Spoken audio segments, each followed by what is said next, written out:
হচ্ছে এই হচ্ছে কুমিল্লা ক্যান্টনমেন্টের সামনের অবস্থা। আজকে কর্মকাণ্ডের মধ্যে এই অবস্থা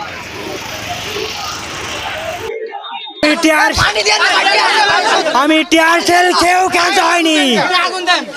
আপনারা যারা সুস্থ আছেন আপনারা পিছপা হবেন না, আপনারা এই আন্দোলনকে হচ্ছে, কিন্তু আন্দোলনকারীরা পিছু হটেনি। এক দাবি নিয়ে সারা বাংলাদেশে যা হচ্ছে আমরাও তাই কর্মসূচি পালন করতেছি। এক দফা এক দাবি, প্রধানমন্ত্রীকে পদত্যাগ করা লাগবে। পদত্যাগ ছাড়া আমরা বলতে চাই আমি টিয়ারশেল খেয়েও ক্যান্স হয়নি।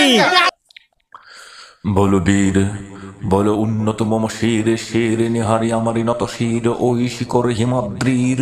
বলো বীর, বলো মহাবিশ্বের মহাকাশ ফাঁড়ি, চন্দ্র সূর্য গ্রহ তারা ছাড়ি, বলুক দুলোক গোলক বেদিয়া, ক্ষুধার আসন আরো সেচে দিয়া, উঠিয়াছি চির বিশ্বই আমি বিশ্ববিদা।